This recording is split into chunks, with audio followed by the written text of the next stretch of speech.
Hey kids, this is Ivan. How you doing?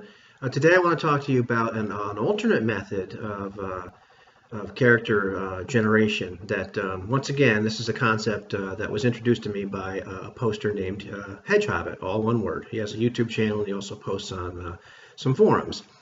And this is kind of to me, would be, I'm not sure if I'd use it all the time, but it'd be a really cool method for making pre-gens, statting out NPCs, and making an emergency backup character or character when your characters die, getting, henchmen statted up really quick, all that sort of stuff.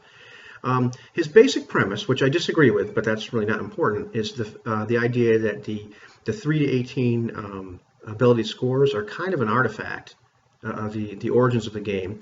And really what people are interested in, what we should be interested in getting are the modifiers. So you're really interested in do you have a +1 or -1 in a stat, that sort of thing. So let's just roll for those and get everything else out of the way. What this method actually does is it really quickly generates a character that the characters are all mathematically equivalent. So it's a little bit like point buy, but not really because it's random. But it's very fast, and it generates characters that are going to have a net +2 in all their ability scores. If you add up all the abilities, all the zeros, all the +1s, all the -2s, it's going to be a net +1 or +2 every single time. And if you want to adjust what the net is, all you have to do is adjust the number of positive dice and negative dice that you use. And in this example, we're going to use 4 green dice, which are going to be our positive dice. And we're going to use 2 pink dice. It's supposed to be red in his example, but I like pink. Those are going to be our negative dice. And there's 6-sided dice. There's 6 ability scores. Whatever number you roll on that die, then modifies that score. So if you're like me, the 1s modify strength, the 2s modify intelligence, 3s are wisdom, 4s are dexterity, 5 are constitution, and 6 are charisma. So let's roll the dice and see what happens. Okie dokie, I've got a +1 in strength because I got a 1 in a green die. I got a +1 in intelligence because I got a green die with a 2. I got a +1 in wisdom because I've got a green die with 3. I've got a -1 in wisdom because I've got a red die with a 3, so that cancels out. I've got a -1 in dexterity because I've got a red die or pink die with a 4. And then I've got a +1 in constitution. So my final net is going to be strength +1, intelligence +1, wisdom 0, dexterity -1, constitution +1, charisma 0. Add all those up, and we've got a net +2.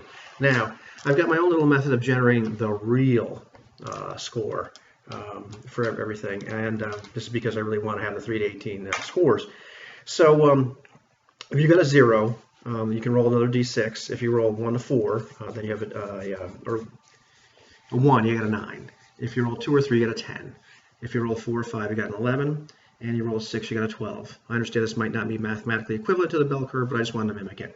If you got a +1, 1 to 3 equals 13, 4 to 5 equals 14, and 6 equals a score of 15. If you have a +2, a roll of 1 to 4 equals 16, and a 5 or 6 equals 17. And obviously, if you have a +3, you have an 18. By the way, should you happen to get a +4 in a score, that's not allowed in basic D&D, because that's what we're talking about here.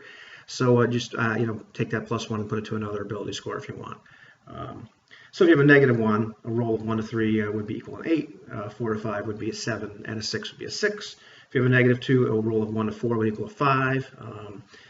A roll of 5 or 6 would equal to 4. And obviously, if you have a -3, which you really can't get in this unless you adjust the number of dice you're using, then you can, -3 is 3.